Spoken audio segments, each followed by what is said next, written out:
बच्चों आज हम लोग इलेक्ट्रोलाइटिक सेल और इलेक्ट्रोलिसिस पढ़ने जा रहे हैं। बच्चों आज हम लोग इलेक्ट्रोलिसिस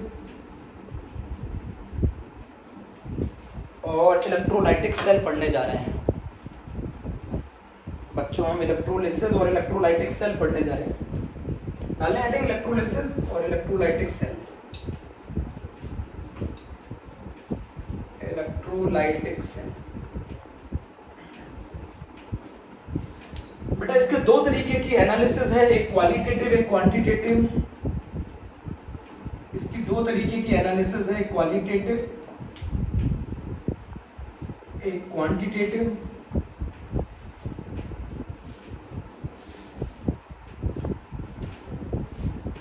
बच्चों इसके दो तरीके के एनालिसिस है, क्वालिटेटिव है क्वांटिटेटिव। क्वालिटेटिव में हम लोग ये पता करेंगे इलेक्ट्रोलिसिस में कि एनोड पे क्या मिल रहा है, एनोड और कैथोड पर क्या चीज ऑब्टेन हो रही है, एनोड और कैथोड पर क्या ऑब्टेन हो रहा है। तो क्वालिटेटिव में अगर आप इलेक्ट्रोलिसिस करते हो, इलेक्ट्रोलाइटिक सॉल्यूशन में से इलेक्ट्रिसिटी पास करते हो, तो आपको एनोड पे क्या मिलेगा, कैथोड पे क्या मिलेगा, वो क्वालिटेटिव एनालिसिस में बताया जाता है। क्वांटिटेटिव में अमाउंट बताया जाता है, कितना अमाउंट लिबरेट और डिपॉजिट हुआ है इलेक्ट्रोड पर, deposit on electrode. Amount liberated on electrode, कितना अमाउंट लिबरेट हुआ और कितना अमाउंट डिपॉजिट हुआ है इलेक्ट्रोड पे, वो क्वांटिटेटिव एनालिसिस में बताया जाता है। तो इलेक्ट्रोलिसिस में हम दो तरीके के एनालिसिस पढ़ते हैं, क्वालिटेटिव और एक क्वांटिटेटिव। क्वालिटेटिव वो एनालिसिस होती है जिसमें हम ये पता करते हैं कि एनोड और कैथोड पे क्या ऑब्टेन्ड होगा, और क्वांटिटेटिव एनालिसिस वो होती है जिसमें हम ये पता करते हैं कि कितना अमाउंट लिबरेट या डिपॉजिट होगा इलेक्ट्रोड पे। तो आज हम लोग क्वालिटेटिव एनालिसिस पढ़ रहे हैं। क्वांटिटेटिव एनालिसिस के अंदर हम लोग पढ़ेंगे Faraday's laws, Faraday's laws of electrolysis हम इसमें पढ़ेंगे, फैराडेज लॉज। पहले एक बेसिक फाउंडेशन बनाया करो कि इलेक्ट्रोलिसिस इलेक्ट्रोलाइटिक सेल पढ़ना है बेटा हम लोगों को। इसकी दो तरीके की एनालिसिस पढ़नी है, क्वालिटेटिव एक क्वांटिटेटिव। क्वालिटेटिव एनालिसिस ये बताती है कि एनोड और कैथोड पे क्या मिलेगा, ठीक है। अगर हम इलेक्ट्रोलिसिस करेंगे तो हमें एनोड पे क्या ऑब्टेन्ड होगा, कैथोड पे क्या ऑब्टेन्ड होगा। और क्वांटिटेटिव एनालिसिस हमें ये बताती है कि कितना अमाउंट लिबरेट होगा या डिपॉजिट होगा इलेक्ट्रोड्स पर, वो क्वांटिटेटिव वाइज है। इसके अंदर हमें पढ़ना पड़ेगा फैराडेज लॉज बच्चों, है ना। क्वालिटेटिव एनालिसिस आज हम लोग पढ़ने जा रहे हैं। आज बच्चों हम कौन सी एनालिसिस पढ़ने जा रहे हैं, क्वालिटेटिव एनालिसिस पढ़ने जा रहे हैं। तो हेडिंग डाले, समझ में आया कुछ। तो इलेक्ट्रोलिसिस पहले मीनिंग समझ लें कि इलेक्ट्रोलिसिस का क्या मतलब है बच्चों, है इलेक्ट्रोलिसिस का क्या मतलब है। उसके पहले आपको मैं एक चीज बताऊं, इलेक्ट्रोलिसिस को समझने से पहले बच्चों, इलेक्ट्रोलिसिस को समझने से पहले हम बहुत बेसिक चीज समझने जा रहे हैं। इलेक्ट्रोलिसिस से समझने से पहले देखो इधर बच्चों, मान लो अगर मैं इसमें एक इलेक्ट्रोलाइटिक सॉल्यूशन ले लूं, आपको मालूम है इलेक्ट्रोलाइटिक सॉल्यूशन मोल्टन स्टेट में ले लो या फिर एक्वस स्टेट में ले लो। मैंने इसमें एक इलेक्ट्रोलाइटिक सॉल्यूशन ले लिया, मैंने ले लिया मोल्टन NaCl, मोल्टन NaCl ले लिया। मोल्टन को आप फ्यूज्ड भी कह सकते हैं। मैंने बेटा मोल्टन NaCl ले लिया, फ्यूज्ड NaCl ले लिया। अभी बताऊं Na+ और Cl- का जो मूवमेंट है वो रैंडम है। Na+ और Cl- का मूवमेंट रैंडम है। अभी जब आप अकेला इलेक्ट्रोलाइटिक सॉल्यूशन लेंगे तो उसमें अभी उनका मूवमेंट रैंडम है, ये इधर उधर मूव कर रहे हैं। अगर आप मेरी बात समझ रहे हैं ना, अगर मैं NaCl ले लूं, मोल्टन NaCl, तो मोल्टन NaCl में कौन कौन से आयंस हैं, Na+ और Cl-, बोलो बच्चों। और Na+ और Cl- तो अभी तो मूवमेंट रैंडम है। मैं क्वालिटेटिव एनालिसिस पढ़ा रहा हूं, तो अभी इलेक्ट्रोलिसिस की डेफिनेशन भी क्लियर करूंगा। अब मान लीजिए इसके अंदर मैं करंट फ्लो करा by the using of external battery, by the use of external battery. अब मैंने क्या किया, इसके अंदर करंट फ्लो करा दिया इलेक्ट्रोलाइटिक सॉल्यूशन। अब करंट फ्लो कराने के लिए मुझे इलेक्ट्रोड की आवश्यकता होगी, ये पॉजिटिव ये नेगेटिव, मेरी बात समझ रहे ना। इलेक्ट्रोड की आवश्यकता होगी, ये प्लस और ये माइनस। प्लस वाला क्या करता है बच्चों, मेरी बात समझना, प्लस वाला इलेक्ट्रॉन विड्रॉ कर लेता है इलेक्ट्रॉन इलेक्ट्रोड से, तो इलेक्ट्रोड कैसा चार्ज हो जाता है, पॉजिटिव, माइनस वाला इलेक्ट्रॉन की सप्लाई कर देता है, तो ये इलेक्ट्रोड पे इलेक्ट्रॉन आ जाते हैं इलेक्ट्रोड पर, तो ये कैसा चार्ज हो जाता है नेगेटिव। पॉजिटिव वाले को बोलते हैं एनोड, नेगेटिव वाले को बोलते हैं कैथोड। सब बताऊंगा मैं एक एक करके। बेटा मैंने क्या किया, जरा मेरी बात समझना बहुत ध्यान से। मेरी बात, मैंने ये कहा है कि अब मैंने जो इलेक्ट्रोलाइटिक सॉल्यूशन लिया है, उस इलेक्ट्रोलाइटिक सॉल्यूशन के अंदर अब मैंने क्या लगा दिया है, करंट फ्लो करा दिया। करंट फ्लो कराने से अब जो Na+ और जो Cl- है, अब इनका जो मूवमेंट है वो स्पेसिफिक हो जाएगा। Na+ और Cl- का जो मूवमेंट है वो स्पेसिफिक हो जाएगा। पहले ये मूवमेंट रैंडम था, बट जैसे ही एक्सटर्नल बैटरी आप यूज करेंगे, एक्सटर्नल सप्लाई आप यूज करेंगे, तो आप ये देखेंगे ये मूवमेंट जो है वो स्पेसिफिक हो जाएगा। इलेक्ट्रोलाइटिक सेल के बारे में मैं कुछ चीजें बताना चाहता हूं आपको। इलेक्ट्रोलाइटिक सेल एक नॉन स्पॉन्टेनियस प्रोसेस है, नॉन स्पॉन्टेनियस प्रोसेस है। इसके लिए डेल्टा G की वैल्यू बेटा पॉजिटिव होती है। जब तक आप करंट फ्लो कराते रहेंगे तब तक केमिकल रिएक्शन होती रहेगी। अगर मैं इलेक्ट्रोलाइटिक सेल की बात करूं तो आप यहां पर इलेक्ट्रिसिटी की मदद से, ड्यू टू इलेक्ट्रिसिटी, आप क्या करवाते हैं, केमिकल रिएक्शन करवाते हैं इलेक्ट्रोड पर। गैल्वेनिक सेल में उल्टा होता था, केमिकल रिएक्शन की वजह से इलेक्ट्रिसिटी जनरेट होती थी।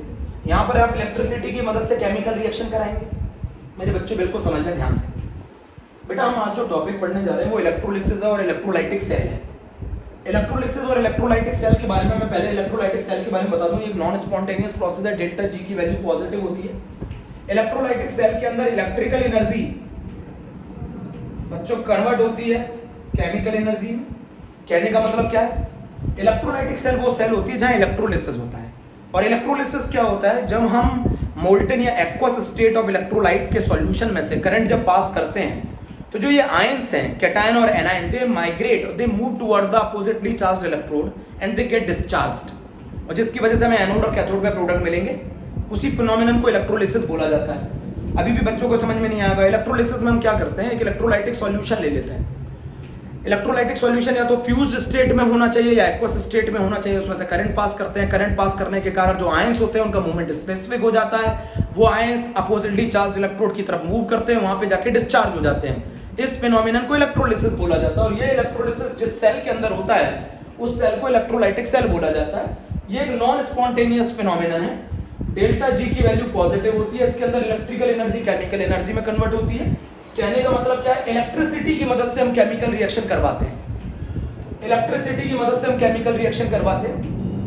मैंने आपको बताया कि अगर मैं मोल्टन NaCl ले लूं, मोल्टन NaCl, तो मोल्टन NaCl के अंदर क्या होगा, Na+ और Cl- होंगे। अभी इनका मूवमेंट जो है वो रैंडम है, ये उधर उधर मूव कर रहे हैं। बट जैसे मैं इनके अंदर करंट फ्लो करूंगा, अब इनका मूवमेंट जो होगा वो रैंडम नहीं होगा, अब इनका मूवमेंट स्पेसिफिक हो जाएगा। अब ये स्पेसिफिक का क्या मतलब है, जो कैटायन है वो कैथोड की तरफ जाने लगेगा, कैटायन कैथोड की तरफ जाने लगेगा, और एनायन एनोड की तरफ जाने लगेगा। Cation move towards the cathode and anion move towards the anode, and cation and anion both move towards the oppositely charged electrode. तो मैं यहां लिख देना चाहता हूं कि कैटायन जो होगा वो कैथोड की तरफ मूव करेगा। C से C याद रख सकते हो। दूसरी बात, कैथोड पे जाके होगा क्या, रिडक्शन होगा। Cation move towards cathode and under को रिडक्शन। एनायन जो है वो किसकी तरफ मूव करेगा, एनोड की तरफ मूव करेगा।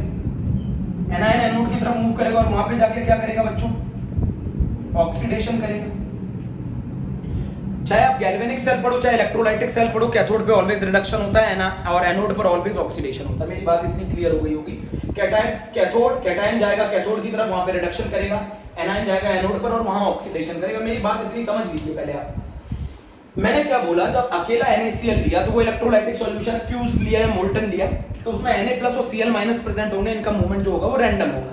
बट अगर मैं इसमें इलेक्ट्रिसिटी फ्लो करा देता हूं तो these ions migrate toward the oppositely charged electrode and get discharged. जैसे Na+ जाएगा कैथोड पर और Cl- जाएगा एनोड पे। एनोड पे जाने के बाद ऑक्सीडेशन करेगा और कैथोड पे जाने के बाद रिडक्शन करेगा। मेरी बात समझ गए ना। इसी फिनोमिनन को इलेक्ट्रोलिसिस बोला जाता है। और ये जिस जगह कैरिड आउट किया जाता है उस सेल को इलेक्ट्रोलाइटिक सेल बोला जाता है। जिस जगह ये कैरिड आउट किया जाता है उस सेल को इलेक्ट्रोलाइटिक सेल बोला जाता है। बोलो बच्चों। तो हम इलेक्ट्रोलाइट, अगर मैं आपसे ये बोलूं इलेक्ट्रोलिसिस क्या है, तो इलेक्ट्रोलिसिस क्या है, when a current is passed through, मैं डेफिनेशन लिख देता हूं आप लोगों के लिए, पहले आप इतनी सारी चीजें नोट कर लीजिए।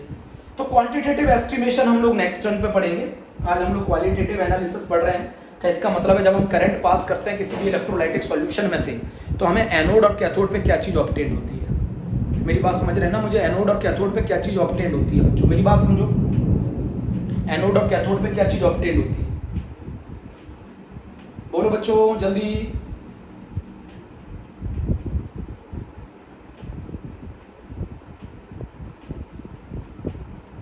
क्लियर है? चलो अब जरा मैं कहानी को ये देख रहा हूं,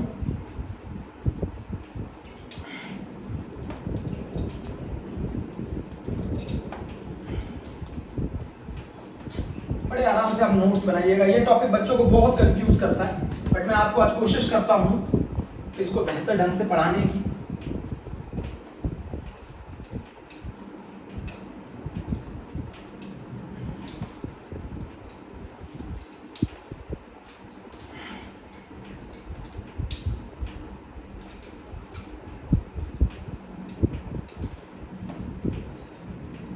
बच्चों अगर आपको मैं बताऊं, मैंने आपको बताया कि एनोड पर ऑक्सीडेशन होता है और एनोड यहाँ पर जो होता है वो पॉजिटिव टर्मिनल होता है और यहाँ कैथोड जो होता है वो नेगेटिव टर्मिनल होता है और वहाँ रिडक्शन होता है। मान लीजिए मैं अगर आपको बोलूं हम इलेक्ट्रोलिसिस कर रहे हैं, इलेक्ट्रोलिसिस कर रहे हैं molten NaCl, molten NaCl using platinum electrode. ये प्लेटिनम इलेक्ट्रोड यहाँ क्या बताता है, ये बताता है इनर्ट इलेक्ट्रोड। आप बोलेंगे इनर्ट इलेक्ट्रोड, इनर्ट का मतलब है इलेक्ट्रोड पार्टिसिपेट नहीं करेगा। इनर्ट का मतलब है इलेक्ट्रोड पार्टिसिपेट नहीं करेगा, इलेक्ट्रोड पार्टिसिपेशन नहीं होगा। अब बेटा मोल्टन में तो बहुत कहानी आसान होती है, बोलो क्यों होती है। एक ही कैटायन है, एक ही एनायन है, कैटायन चला जाएगा कैथोड पे, एनायन चला जाएगा एनोड पर, कैटायन जाके कैथोड पे रिडक्शन करेगा, एनायन एनोड पे जाके ऑक्सीडेशन करेगा। क्या पूरी सेल सेटअप करना जरूरी है? नहीं, आप ऐसे भी कर सकते हैं। NaCl हुआ, NaCl के अंदर मोल्टन NaCl के अंदर कौन प्रेजेंट है, Na+ Cl-। Na+ कहाँ जाएगा, कैथोड पर, क्या करेगा, रिडक्शन करेगा। क्या इक्वेशन होगी, Na+ + 1 इलेक्ट्रॉन सोडियम मिल जाएगा आपको कैथोड पर। क्लोराइड कहाँ जाएगा, एनोड पर। एनोड पर जाने के बाद क्या करेगा, ऑक्सीडेशन करेगा। ऑक्सीडेशन करेगा तो Cl- converted into half Cl2 + 1 electron. Cathode की इक्वेशन होगी, एनोड की इक्वेशन होगी, कैथोड की इक्वेशन होगी, एनोड। मोल्टन बहुत ज्यादा आसान केस है। आप बोलोगे क्यों, मोल्टन में कोई टेंशन ही नहीं है, एक ही कैटायन है, एक ही एनायन है, कैटायन कैथोड पे चला जाएगा, एनायन एनोड पे चला जाएगा वहां पर, और दोनों रिएक्शन साइमल्टेनियसली होती हैं। अगर मैं दोनों को नेट करूं तो Na+ + 1 electron changes into Na और Cl- changes into half Cl2 + 1 electron.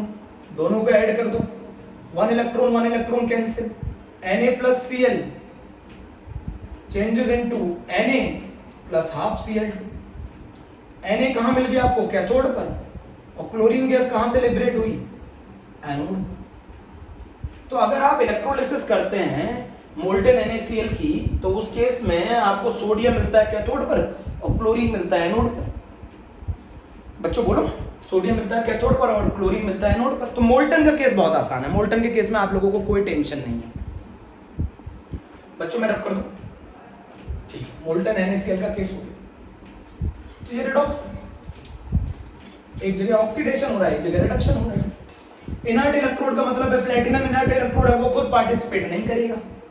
एक केस आएगा एक्टिव इलेक्ट्रोड का, एक्टिव इलेक्ट्रोड के केस में, एक्टिव इलेक्ट्रोड के केस में इलेक्ट्रोड भी पार्टिसिपेट करेगा। इनर्ट इलेक्ट्रोड के केस में इलेक्ट्रोड पार्टिसिपेट नहीं करेगा। तो अभी तो मैं इनर्ट इलेक्ट्रोड पढ़ा रहा हूं, अभी तो मैं इनर्ट इलेक्ट्रोड पढ़ा रहा हूं, इनर्ट इलेक्ट्रोड पढ़ा रहा हूं। चलो बच्चों एक और चीज समझते हैं। अगर मैं इलेक्ट्रोलिसिस करता हूं, अगर मैं इलेक्ट्रोलिसिस करता हूं मोल्टन NaBr की, बहुत आसान है, आप लोग मुझे लगता है कर लोगे। और मैं एक जगह इलेक्ट्रोलिसिस करता हूं, मोल्टन PbBr2 की।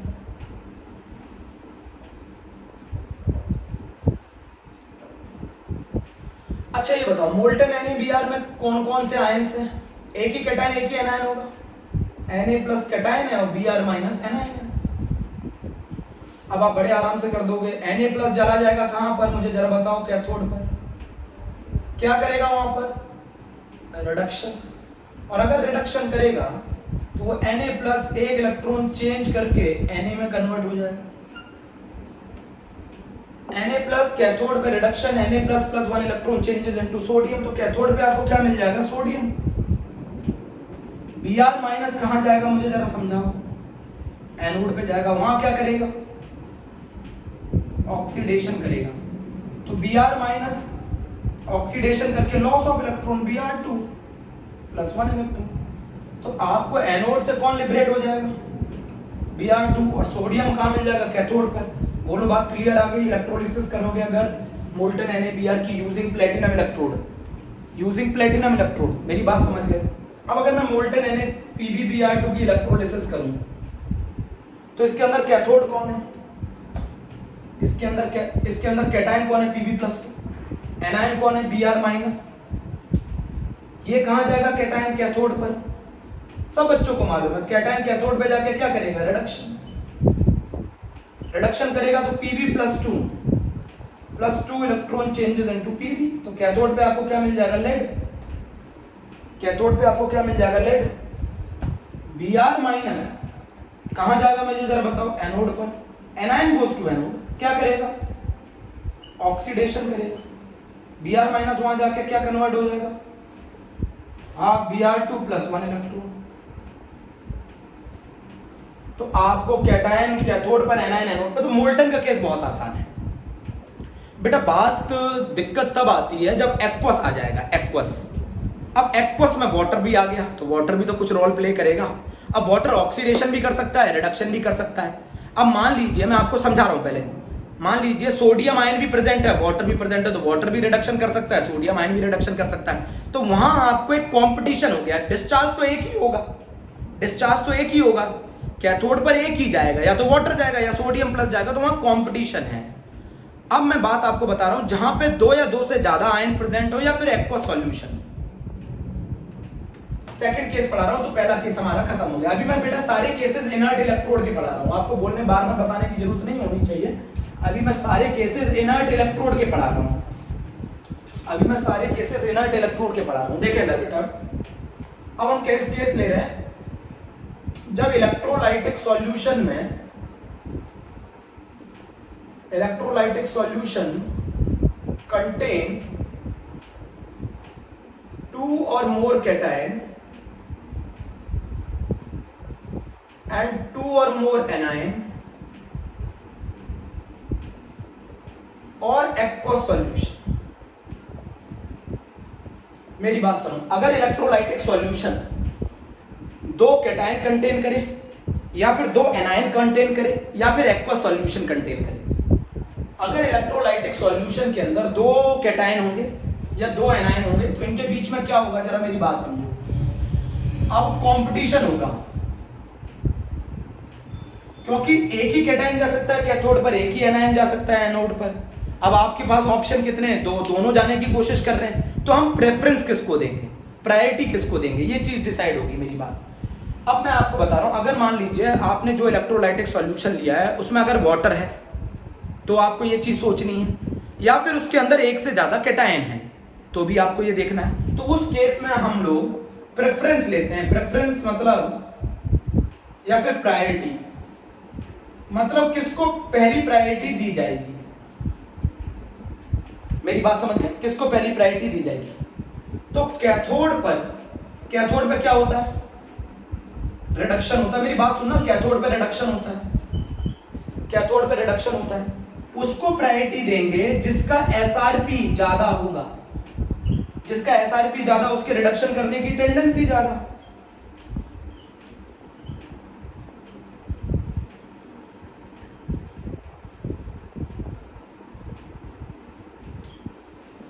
अगर आपके पास कैथोड का कंपटीशन आ जाए, कैथोड पे एक से ज्यादा डिस्चार्ज होने की कोशिश करें, तो आप उसको डिस्चार्ज करेंगे जिसका रिडक्शन पोटेंशियल ज्यादा होगा, उसके रिडक्शन करने की टेंडेंसी ज्यादा होगी। अब मैं आपको बता दूं, वाटर का reduction potential silver ion, copper +2 ion, zinc +2 ion, इनसे कम होता है। मैं बेटा बहुत ध्यान से पढ़ा रहा हूं, फिर सुनना भी बात। मैंने बोला अगर मुझे कैथोड पर टेंडेंसी समझनी हो, कैथोड पे कौन जाएगा, तो कैथोड पर हम उसे भेजेंगे जिसका रिडक्शन पोटेंशियल ज्यादा होगा। जिसका रिडक्शन पोटेंशियल ज्यादा होगा, उसके रिडक्शन करने की टेंडेंसी ज्यादा होगी, उसका कैथोड पे जाने की टेंडेंसी ज्यादा होगी, क्योंकि कैथोड पे होता क्या है, रिडक्शन। मैं आपको बताना चाहता हूं, अगर आप एक्वा सॉल्यूशन लेते हैं तो वाटर किन किन केसेस में अपना रिडक्शन नहीं करेगा। Ag+ होगा तो वाटर रिडक्शन नहीं कर पाएगा। क्यों नहीं कर पाएगा? क्योंकि Ag+ का रिडक्शन पोटेंशियल ज्यादा है। कॉपर +2 होगा तो वाटर अपना रिडक्शन नहीं कर पाएगा।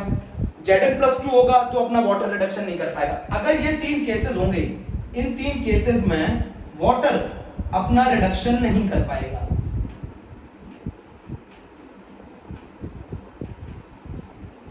पहले लिख लो फिर समझ में आएगा। वाटर अपना रिडक्शन नहीं कर पाएगा। तो वाटर किन केसेस में अपना, मैं एक्वा सॉल्यूशन की बात कर रहा हूं, मैं एक्वा सॉल्यूशन की बात कर रहा हूं। तो एक्वा सॉल्यूशन में कंपटीशन किसके साथ है? वाटर के साथ। भाई एक्वा सॉल्यूशन में कंपटीशन किसके साथ है? वाटर के साथ।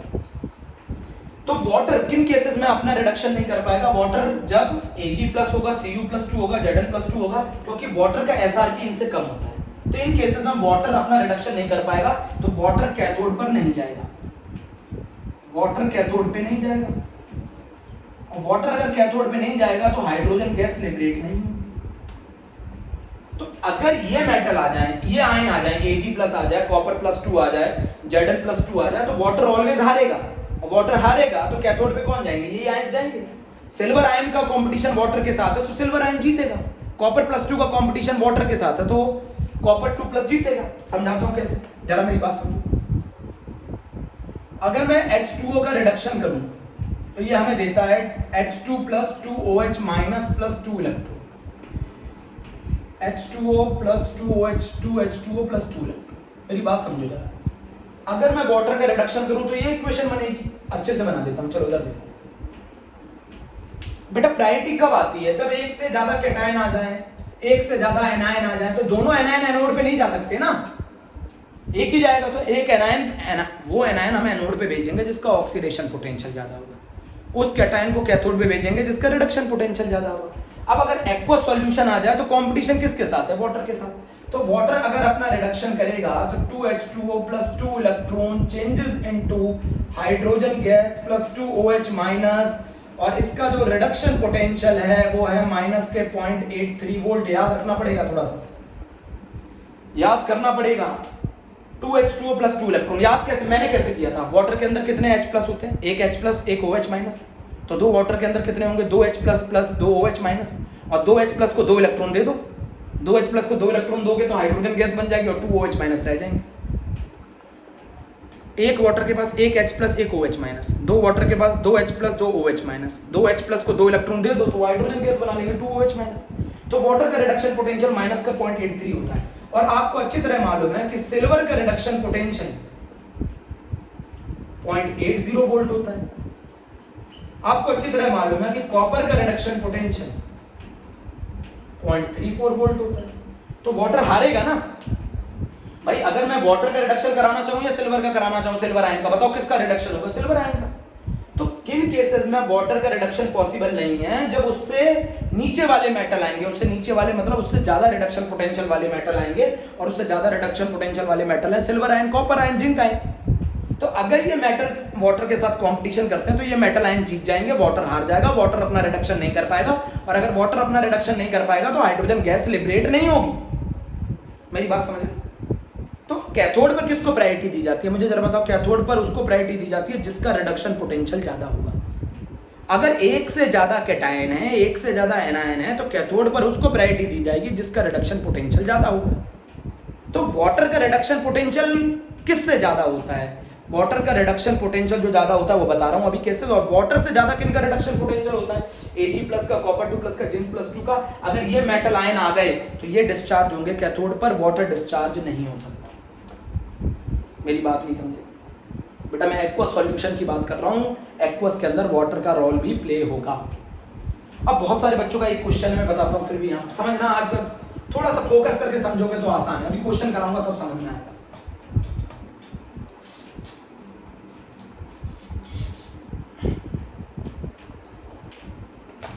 बहुत सारे बच्चों का क्वेश्चन था, आपने वाटर को H+ और OH आयंस में क्यों नहीं तोड़ा?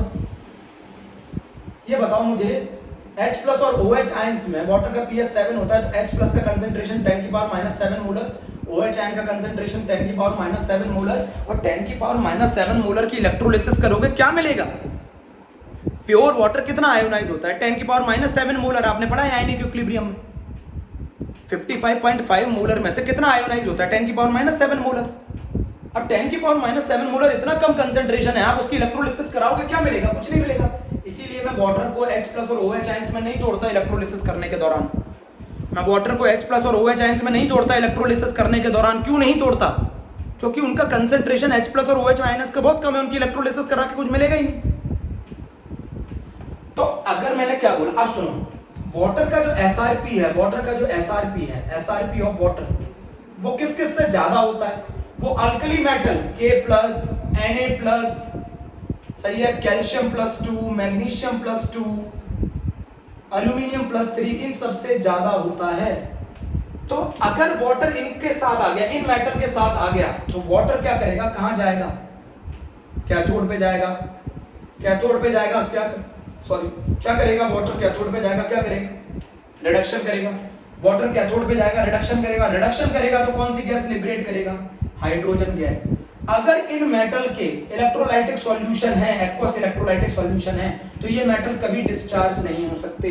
क्यों नहीं हो सकते? मोल्टन होगा तो एक ही कैटायन है, एक ही एनायन है, कोई टेंशन नहीं है। मोल्टन में कैटायन जाएगा कैथोड पे, एनायन जाएगा एनोड पे। बट अगर इन मेटल के एक्वस सॉल्यूशन हुआ, आईडी क्वेश्चन पूछ चुका है, इन मेटल के अगर एक्वस सॉल्यूशन हुए तो इनका कंपटीशन वाटर से है, और वाटर से है तो वाटर का रिडक्शन पोटेंशियल इनसे ज्यादा है, तो वाटर जाएगा कैथोड पे। वाटर अगर कैथोड पे जाएगा तो कौन सी गैस लिबरेट करेगा? हाइड्रोजन गैस लिबरेट करेगा। हाइड्रोजन गैस लिबरेट होगी। तो इन ये वाले मेटल आयन डिस्चार्ज नहीं हो सकते, कहां पर? कैथोड पर। मेरी बात समझ लीजिए। और वाटर का रिडक्शन पोटेंशियल किससे कम है? सिल्वर आयन से कम है, कॉपर +2 आयन से कम है। तो अगर वो आयन आ गए तो वाटर नहीं जा पाएगा कैथोड पर। मेरी बात क्लियर करो, फिर वाटर नहीं जा पाएगा कैथोड। तो कैथोड पर हम किसको डिस्चार्ज करते हैं? कैथोड पर हम उसको डिस्चार्ज करते हैं जिसका रिडक्शन पोटेंशियल ज्यादा होगा। जिसका रिडक्शन पोटेंशियल ज्यादा होगा वो कैथोड पे जाएगा, वहां पे डिस्चार्ज होगा। सही है। अगर वाटर का ज्यादा होगा तो वाटर डिस्चार्ज होगा, अगर वाटर से किसी का ज्यादा होगा तो वो डिस्चार्ज होगा। तो वाटर से ज्यादा किसका होता है रिडक्शन पोटेंशियल? सिल्वर आयन का, कॉपर +2, जिंक +2। और वाटर से कम किसका होता है? इन सभी मेटल का। तो ये मेटल अगर वाटर आ गया तो ये मेटल कभी भी डिस्चार्ज नहीं हो सकते, कहां पर? कैथोड। क्लियर है बात इतनी? बोलो बच्चों, बोलो। मैंने वाटर को H+ और OH आयंस में क्यों नहीं तोड़ा? क्योंकि उनका कंसंट्रेशन बहुत कम होता है। कंसंट्रेशन इतना कम होता है कि उसको हम लिबरेट करेंगे भी एनोड और कैथोड पे तो क्या फायदा, उससे कुछ मिलेगा तो?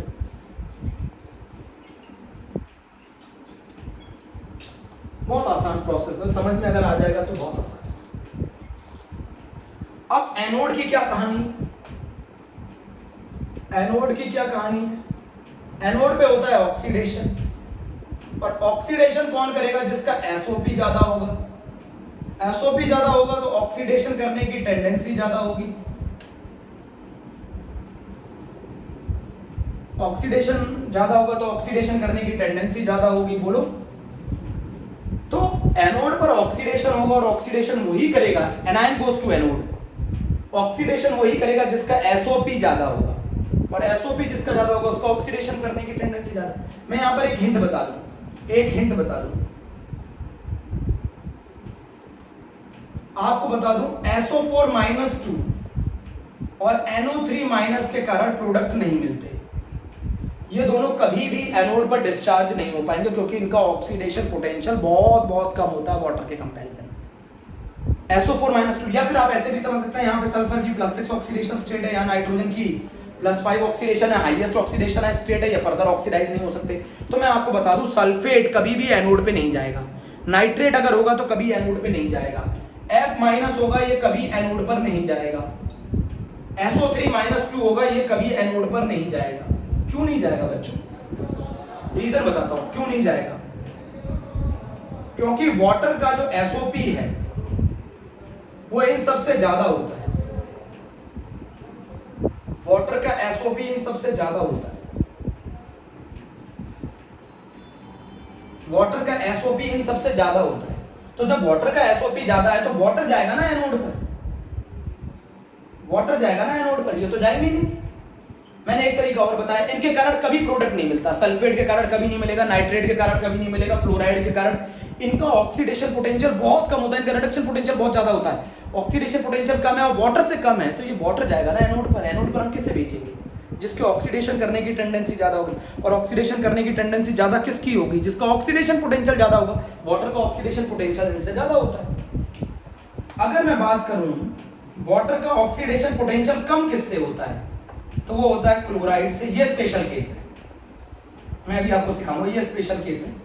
ब्रोमाइड से, आयोडाइड से, कॉपर से, सिल्वर से। आयन नहीं है ये, कॉपर मेटल है। अच्छा मुझे एक चीज बताना, मैं वाटर का अगर ऑक्सीडेशन पोटेंशियल बता दूं, वाटर का अगर ऑक्सीडेशन पोटेंशियल होगा तो क्या बनेगी इक्वेशन?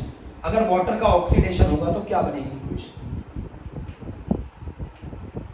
वाटर का ऑक्सीडेशन होगा तो 2H2O changes into 4H positive plus O2 plus 4 electron, और वाटर का जो ऑक्सीडेशन पोटेंशियल है वो है -1.23 वोल्ट।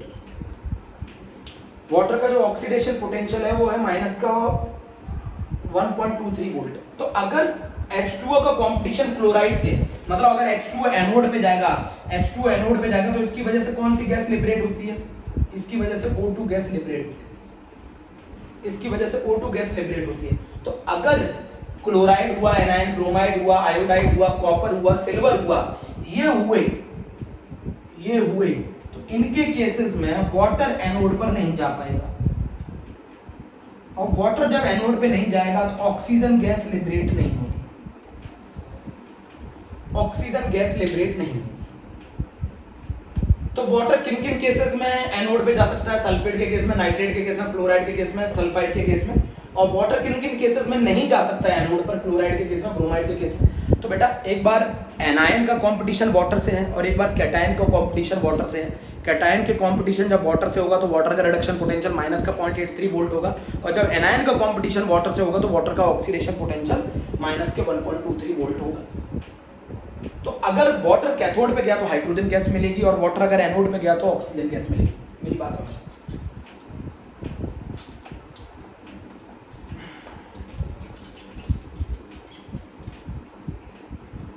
क्वेश्चन से समझाने की कोशिश करूंगा, फिर आपको एक ट्रिक बताऊंगा, वो भी करनी होगी।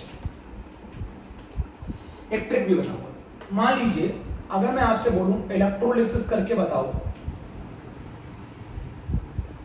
Electrolysis of aqueous NaBr using platinum electrode, तो जरा मुझे ये बताओ aqueous NaBr में पहली बात तो आयन कौन कौन है? एक तरफ तो कैटायन है Na+ और एक तरफ है Br-। सही है, कैथोड की कहानी बोल रहा हूं। एक्वस है तो वाटर का भी रोल होगा, एक बार कंपटीशन Na+ का वाटर से, एक बार Br- का वाटर से। बोलो एक्वस NaBr। बेटा मोल्टन में तो एक ही कैटायन एक ही एनायन होता था, अब एक्वस NaBr ले लिया तो एक्वस में एक बार Na+ का कंपटीशन वाटर से, फिर एक बार Br- का कंपटीशन वाटर से। यहाँ कौन सा पोटेंशियल देखोगे एनायन? एनोड पर, एनोड पर कौन सा पोटेंशियल देखोगे? SOP oxidation potential. कैथोड पे कौन सा पोटेंशियल देखोगे? ऐसा। तो सबसे पहले हम कैथोड की कहानी को चालू करते हैं। अच्छा ये बताओ मुझे, Na+ + 1 electron changes into sodium, Na++ 1 electron changes into sodium, और सोडियम का जो रिडक्शन पोटेंशियल है वो है -2.71 वोल्ट। ये आपको याद नहीं रखना, आपको तो ये रिजल्ट याद रखने पड़ेंगे, -2.71 वोल्ट। और वाटर का 2H2O + 2 electron changes into hydrogen gas +2OH- इसका रिडक्शन पोटेंशियल कौन है, माइनस का 0.83 वोल्ट। किसका रिडक्शन पोटेंशियल ज्यादा है, बताओ किसका ज्यादा है, नीचे वाले का ज्यादा है ना, तो ये जाएगा ना कैथोड पर, ये नहीं जाएगा। कौन डिस्चार्ज होगा कैथोड पर, ये डिस्चार्ज होगा, तो ये इक्वेशन होगी कैथोड की। कैथोड पे कौन सी गैस मिलेगी आपको, हाइड्रोजन गैस। कैथोड पे कौन सी गैस मिलेगी आपको, हाइड्रोजन गैस। अच्छा मुझे ये बताओ, ब्रोमाइड का ये वैल्यू आपको याद नहीं रखनी। ब्रोमाइड का अगर मैं ऑक्सीडेशन पोटेंशियल देखूं तो ब्रोमाइड का ऑक्सीडेशन पोटेंशियल है माइनस के 1.07 वोल्ट। और अगर मैं वाटर का ऑक्सीडेशन पोटेंशियल देखूं तो वो ऑक्सीडेशन पोटेंशियल है वाटर का, वो है माइनस के 1.23 वोल्ट। बताओ कौन सा पोटेंशियल ज्यादा है, इंक्लूड करना है माइनस को। बताओ कौन सा पोटेंशियल ज्यादा है, ऊपर वाला ज्यादा है ना, ये जाएगा। ये होगी इक्वेशन एनोड की। तो कैथोड की इक्वेशन मिल गई, एनोड की इक्वेशन मिल गई। तो बताओ एनोड पे क्या होगा, Br minus is converted into half Br2 plus 1 electron. तो ये एनोड की, तो एनोड पे कौन सी गैस लिबरेट होगी, Br2। कैथोड पे कौन सी गैस लिबरेट होगी, हाइड्रोजन। अब सॉल्यूशन में कौन रह गया, मुझे एक चीज बताओ, सॉल्यूशन में कौन रह गया, सॉल्यूशन में रह गया Na और OH। सॉल्यूशन के अंदर कौन रह गया, Na और यहां से OH माइनस NaOH। सॉल्यूशन में कौन रह गया, NaOH। अभी सिखा रहा हूं तरीका, पहले इतना लिख लो। तो यहाँ पर वाटर का ऑक्सीडेशन नहीं होगा, ब्रोमाइड का रिडक्शन और ब्रोमाइड का ऑक्सीडेशन होगा। ये इक्वेशन होगी कहाँ की, एनोड की, और ये इक्वेशन होगी कैथोड।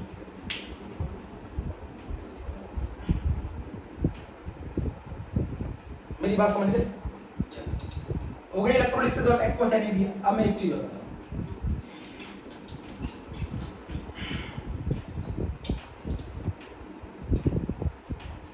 एक सिर्फ समझने के लिए एक ट्रिक कर सकते हैं आप, समझने के लिए सिर्फ लिखेंगे नहीं पेपर में, ऐसे समझने के लिए एक ट्रिक कर सकते हैं। जैसे Na प्लस और Br माइनस है समझने के लिए, और H प्लस है और OH माइनस है। अगर हाइड्रोजन गैस लिबरेट हो रही हो, अगर हाइड्रोजन गैस लिबरेट हो रही हो तो H प्लस जाएगा, और अगर ऑक्सीजन गैस लिबरेट हो रही है, ये समझने के लिए है, कुछ लिखने के लिए नहीं, ऑक्सीजन गैस जाएगी। तो बताओ आपको कैथोड में कौन मिल रहा था, हाइड्रोजन गैस, इसका मतलब H प्लस जाएगा कैथोड पर। ऐसे लिख सकते हैं सिर्फ समझने के लिए, समझने के लिए ट्रिक है ये ट्रिक है, ये ट्रिक है। और यहां से कौन सी गैस लिबरेट हो रही है, ब्रोमीन गैस, ये एनोड पर है। तो बताओ सॉल्यूशन में कौन रह गया, सॉल्यूशन में रह गया NaOH।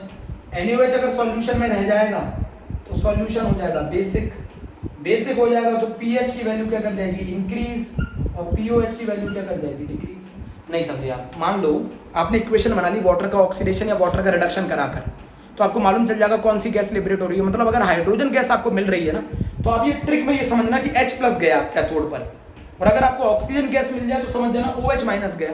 तो अगर आपको हाइड्रोजन गैस मिल रही है तो H प्लस गया, ब्रोमीन गैस मिल रही है तो Br माइनस गया। तो सॉल्यूशन में कौन रह जाएगा, NaOH। ये इसके लिए ट्रिक है, सिर्फ pH के लिए, pH के लिए ट्रिक है कि pH बढ़ेगा कि घटेगा, ये चीज के लिए। नहीं समझे बच्चों, अभी भी नहीं समझे। बेटा मैं क्या बताना चाहता हूँ, अगर आपको हाइड्रोजन गैस मिल रही है तो ट्रिक में आप ये समझिएगा कि H प्लस चला गया। अगर आपको ऑक्सीजन गैस मिल रही होती तो आप ये ट्रिक समझिएगा कि OH माइनस चला गया। H प्लस चला गया कहां पर, कैथोड पे, OH माइनस चला गया कहां पर, एनोड पर। आप ये बात समझिएगा। अब यहाँ पर हाइड्रोजन गैस मिल रही थी, आप इक्वेशन देखो, कैथोड पे आपको हाइड्रोजन गैस मिल रही थी, तो इसका मतलब मैं मान लेता हूँ H प्लस चला गया। एनोड पर आपको ब्रोमीन गैस मिल रही थी, तो मैंने मान लिया Br माइनस चला गया। तो सॉल्यूशन में कौन रह गया, NaOH। और NaOH बेसिक होता है, बेसिक होता है तो pH बढ़ेगा, pH बढ़ेगा तो POH घटेगा। ये ट्रिक है, सिर्फ ये ट्रिक है। लॉन्ग मेथड तो जो मैं पढ़ा रहा हूं वो वाला है, ये सिर्फ ट्रिक है। अभी मैं समझा रहा हूं, एक और क्वेश्चन समझाता हूं फिर से। अगर मैं आपसे बोलूं इलेक्ट्रोलिसिस करो आप, अब आप ऐसा समझ जाओगे मेरी बात। Electrolysis of aqueous copper sulphate करो using platinum electrode, using platinum electrode. आप इलेक्ट्रोलिसिस करो एक्वस कॉपर सल्फेट की प्लेटिनम इलेक्ट्रोड। तो ये बताओ मुझे, एक्वस कॉपर सल्फेट में एनोड पर कौन है, कैथोड पे कौन है। तो कैथोड पर है कॉपर +2, एनोड पे कौन है, सल्फेट SO4 -2। साथ में कौन है, वाटर, साथ में कौन है, वाटर। आपको अच्छी तरह बता चुका हूं मैं पहले ही कि सल्फेट का ऑक्सीडेशन पोटेंशियल वाटर से बहुत कम होता है, तो सल्फेट तो जा ही नहीं सकता बच्चों, सल्फेट तो जा ही नहीं सकता, तो वाटर जाएगा कहां पर, एनोड पे।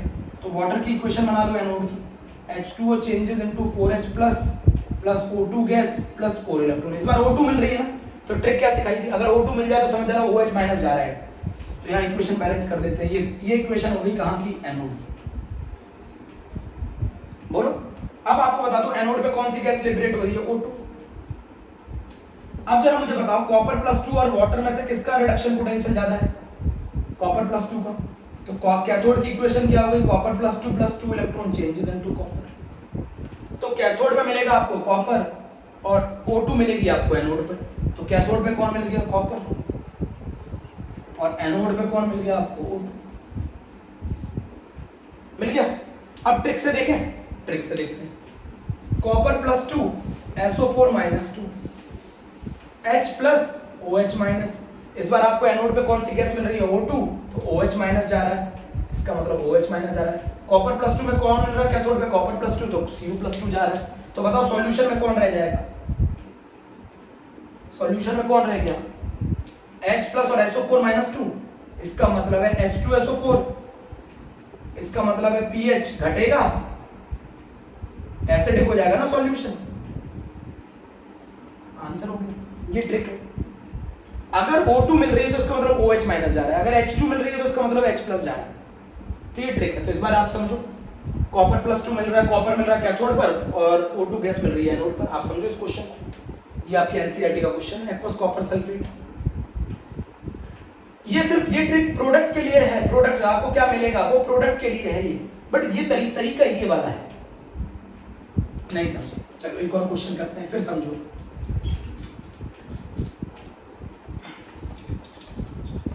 थोड़ा जोर देना पड़ेगा आपको, मैं समझ आ रहा हूं फिर से।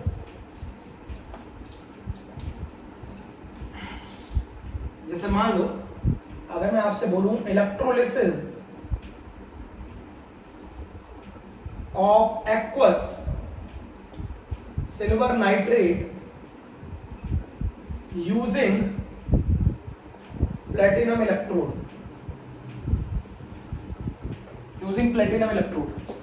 तो बताओ इसमें क्या क्या मिलेगा आपको।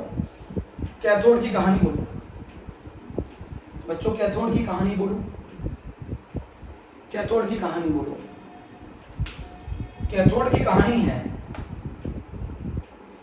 Ag प्लस, एक्वस है तो वाटर आएगा। एनोड की कहानी बोलो, मुझे विश्वास है बच्चों तुम कर लोगे। NO3 माइनस और वाटर, मैंने आपको पहले ही सिखा रखा था, बताओ क्या, नाइट्रेट और सल्फेट के कारण प्रोडक्ट कभी नहीं मिलते, तो कौन जीतेगा, वाटर। वाटर का ऑक्सीडेशन कर दो, 2H2O changes into 4H plus O2 plus 4 electron, water. Ag plus और वाटर में से किसका पोटेंशियल रिडक्शन पोटेंशियल ज्यादा है, Ag प्लस का। तो Ag plus 1 electron changes into Ag, तो सिल्वर मिल गया कैथोड पर और O2 गैस मिल गई एनोड पर। अब बताओ इस बार सॉल्यूशन में क्या रह जाएगा, आप सॉल्यूशन में ट्रिक याद करते हैं, Ag plus NO3 minus H plus OH minus, ये जा रहा है उससे मिल रही है O2, तो इसका मतलब है OH माइनस जा रहा है। Ag मिल रहा है तो कौन जा रहा है, Ag प्लस, तो सॉल्यूशन में कौन रह जाएगा, HNO3, तो pH पे क्या फर्क पड़ेगा, pH कम हो जाएगा, सॉल्यूशन एसिडिक हो जाएगा। अभी भी नहीं समझे, समझो जरा, समझो बच्चों, समझ गए। एक और क्वेश्चन ले लें।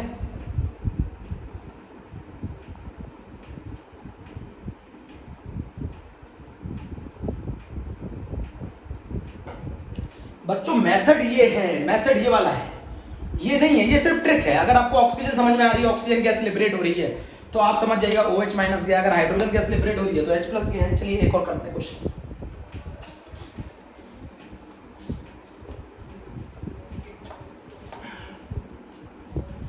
तो कैथोड पे कौन जाएगा, मुझे एक चीज बताओ, कैथोड पे कौन जाएगा, कैथोड पे वो जाएगा जिसका SRP ज्यादा होगा, एनोड पे कौन जाएगा जिसका SOP ज्यादा होगा। मेरा एक फेवरेट क्वेश्चन है, वो कर लो। ये CBSE में आया बच्चे, बहुत सारे बच्चों ने गलत किया 2019 में। क्वेश्चन समझना, सॉरी 2018 में। क्वेश्चन है, अगर मैं इलेक्ट्रोलिसिस करूं एक्वस NaCl की, मेरा फेवरेट क्वेश्चन है, समझ गए होंगे, एक्वस NaCl की यूजिंग प्लेटिनम इलेक्ट्रोड, क्या मिलेगा हमें? एक्वस NaCl की इलेक्ट्रोलिसिस कर रहा हूं यूजिंग प्लेटिनम इलेक्ट्रोड, तो मुझे क्या मिलेगा? तो आप, बड़ा आसान सा क्वेश्चन है, पहले एनोड बना लो, कैथोड बना लो, फिर आप एनोड बना लो। कैथोड पे कौन होगा? Na+ होगा, साथ में वाटर होगा। एनोड पे कौन होगा? Cl- होगा और वाटर। Cl- का अगर मैं ऑक्सीडेशन करता हूं तो हाफ Cl2 मिलता है प्लस 1 इलेक्ट्रॉन मिलता है, और इसका ऑक्सीडेशन पोटेंशियल है माइनस के 1.36 वोल्ट। और अगर मैं वाटर का ऑक्सीडेशन करता हूं तो 4H plus O2 plus 4 electron, और इसका जो ऑक्सीडेशन पोटेंशियल है वो है माइनस के 1.36 वोल्ट, माइनस का 1.23। Na+ का रिडक्शन पोटेंशियल कितना है? Na+1 इलेक्ट्रॉन Na, इसका रिडक्शन पोटेंशियल है, आपको सबको मालूम है, माइनस के 2.71 वोल्ट। तो कौन जाएगा? Na+Na, और वाटर का रिडक्शन पोटेंशियल है H2O plus 2 electron, hydrogen gas plus 2OH-, और इसका रिडक्शन पोटेंशियल है, सभी बच्चों को मालूम है, माइनस के 0.83। आपको इतना डाटा याद नहीं रखना, वो तो मैं आपको समझाने के लिए बोल रहा हूँ। इन दोनों में से किसका रिडक्शन पोटेंशियल ज्यादा है? वाटर का। तो ये इक्वेशन होगी कैथोड की। तो कैथोड की इक्वेशन क्या होगी, जरा मुझे बताओ। कैथोड की इक्वेशन होगी H2O plus 2 electron changes into hydrogen gas plus 2OH-। तो हाइड्रोजन गैस मिल गई आपको कैथोड पे। अब यहाँ पर एक ट्विस्ट है, ये वाली बात तो बिल्कुल क्लियर हो गई होगी, हाइड्रोजन गैस क्यों मिली? तो उसका SRP ज्यादा है, और जिसका SRP ज्यादा है उसके रिडक्शन करने की टेंडेंसी ज्यादा है, वो कैथोड पे जाएगा, वो डिस्चार्ज होगा। बोलो, ये बात तो क्लियर होगी ना कैथोड की? चलो ठीक है। अब जरा मेरी बात सुनना, एनोड पर अगर मैं तुमसे पूछूं, इन दोनों का पोटेंशियल लगभग बहुत बराबर है, इन दोनों का पोटेंशियल लगभग बच्चों बहुत बराबर है, एक का माइनस 1.36 है, एक का माइनस का 1.23 वोल्ट है, दोनों का जो ऑक्सीडेशन पोटेंशियल है वो लगभग बराबर है। अब मेरी एक बात ध्यान से सुनना, आपको क्या लग रहा होगा किसको भेजना चाहिए? आप बोलेंगे सर वाटर जाएगा, वाटर जाएगा किसमें? एनोड पर, वाटर जाएगा एनोड पर। बच्चों यहाँ गलत हो गया कंसेप्ट। आप बोलेंगे ये क्या कर दिया सर आपने? मैं बता रहा हूँ ये कंसेप्ट गलत हो गया। होता क्या है, वाटर को अगर मैं ऑक्सीडाइज करूं, वाटर से अगर मैं O2 ऑब्टेन्ड करूं, वाटर से अगर मैं O2 ऑब्टेन्ड करूंगा ना, तो काइनेटिकली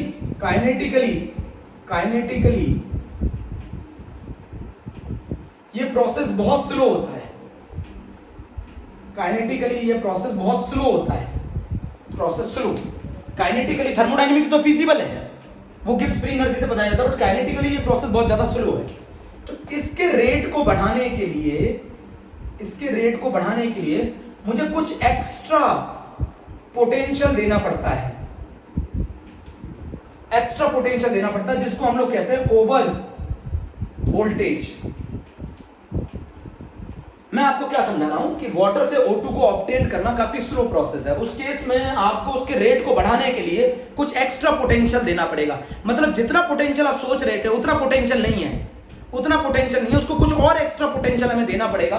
जो एक्स्ट्रा पोटेंशियल हमें देना पड़ेगा O2 को लिबरेट करने के लिए, उस रेट को बढ़ाने के लिए, वो कहलाएगा ओवर वोल्टेज। तो अगर मैं इसको पोटेंशियल दे दूंगा, मेरी बात समझना, आपको लग रहा होगा इसका पोटेंशियल कितना है, माइनस का 0.23 वोल्ट। नहीं, जब हम इसको over voltage, over potential, extra potential जब हम देते हैं वाटर को, तो जब वाटर को हम एक्स्ट्रा पोटेंशियल देते हैं, क्योंकि ये प्रोसेस काफी स्लो है, वाटर से ऑक्सीजन को लिबरेट करना काफी स्लो प्रोसेस है, तो इसमें एक्स्ट्रा पोटेंशियल देने के बाद वाटर का जो ऑक्सीडेशन पोटेंशियल हो जाता है, जो वाटर का ऑक्सीडेशन पोटेंशियल हो जाता है, वो लगभग हो जाता है माइनस के 1.48 वोल्ट। आप कितना मान के चल रहे थे? तो जितना आप सोच रहे थे पोटेंशियल, उससे ऑक्सीडेशन उससे ज्यादा पोटेंशियल उसको रिक्वायर्ड हो गया। जितना आप सोच रहे थे, आपको लग रहा था माइनस 1.23 पोटेंशियल चाहिए इसको डिस्चार्ज होने के लिए, बट इतना नहीं था, ये थ्योरेटिकल था। बट जब एक्सपेरिमेंट किया गया तो इसको पोटेंशियल जो डिस्चार्ज होने के लिए लगा वो माइनस 1.48 लगा। मेरी बात नहीं समझे आप? ऑक्सीजन को डिस्चार्ज होने के लिए थ्योरेटिकली पोटेंशियल कितना चाहिए था? आपको लग रहा था माइनस के 1.23 वोल्ट, बट जब प्रैक्टिकली नापा गया तो उससे कहीं ज्यादा था पोटेंशियल, माइनस का 1.48 वोल्ट। अब जरा इसे कंपेयर करूं, असली में इसका पोटेंशियल रियल में ये है, रियल में ये है। तो आपको लग रहा होगा कि O2 गैस लिबरेट होगी एनोड पर, तो मैं बता दूं O2 गैस लिबरेट नहीं होगी एनोड पर, क्योंकि वास्तविक रियल जो इसका पोटेंशियल है आपका H2O का ऑक्सीडेशन वो माइनस के 1.48 है, जबकि क्लोराइड का कितना है माइनस के 1.36, तो ये जाएगा एनोड पर। तो कहा जाता है कि वाटर क्यों नहीं डिस्चार्ज हुआ, क्योंकि वाटर का जो डिस्चार्ज होने वाला पोटेंशियल है, वहां ले जाना वाला पोटेंशियल है, वो ज्यादा है कहीं as compared to chlorine. Chloride के केस में जो डिस्चार्ज होने के लिए पोटेंशियल चाहिए वो माइनस का 1.36 चाहिए, इसके केस में माइनस का 1.48 चाहिए। तो मैं आपको बता दूं क्लोराइड का जो डिस्चार्ज पोटेंशियल है वो कम है, क्लोराइड जल्दी से डिस्चार्ज होगा। भाई क्लोराइड का एक तरीका ये भी है कि क्लोराइड का ऑक्सीडेशन पोटेंशियल ज्यादा आ रहा है और वाटर का ऑक्सीडेशन पोटेंशियल रियल में माइनस का 1.48 आ रहा है। आपने कितना सोचा था माइनस का 1.23, बट ये प्रोसेस काफी स्लो है। इस प्रोसेस को रेट को बढ़ाने के लिए आपको और ज्यादा पोटेंशियल देना पड़ेगा। तो वाटर को एनोड पर डिस्चार्ज करने के लिए बहुत मुश्किल आती है एज कंपेयर टू क्लोराइड, इसीलिए क्लोराइड डिस्चार्ज होता है। इसीलिए क्लोराइड डिस्चार्ज होता है क्योंकि वाटर का ऑक्सीडेशन पोटेंशियल बन गया माइनस के 1.48 वोल्ट, जबकि क्लोराइड का ऑक्सीडेशन पोटेंशियल है माइनस के 1.36। तो कौन डिस्चार्ज होगा? क्लोराइड डिस्चार्ज होगा एनोड पर, क्लोराइड डिस्चार्ज होगा एनोड पर। कौन डिस्चार्ज नहीं होगा? वाटर डिस्चार्ज नहीं होगा। तो मैंने आपको बता दिया, इसीलिए जब आप इलेक्ट्रोलिसिस करेंगे एक्वस NaCl की यूजिंग प्लेटिनम इलेक्ट्रोड, तो एनोड पर आपको मिलेगा क्लोरीन गैस और कैथोड पे आपको मिलेगी हाइड्रोजन गैस। मेरा क्वेश्चन का आंसर होगा। अगले टर्म पर मैं आपको पढ़ाऊंगा एक्टिव इलेक्ट्रोड के केसेस बच्चों, और फैराडेज लॉज ऑफ इलेक्ट्रोलिसिस। आज का मेरा टॉपिक यहाँ पे खत्म। थैंक यू बच्चों।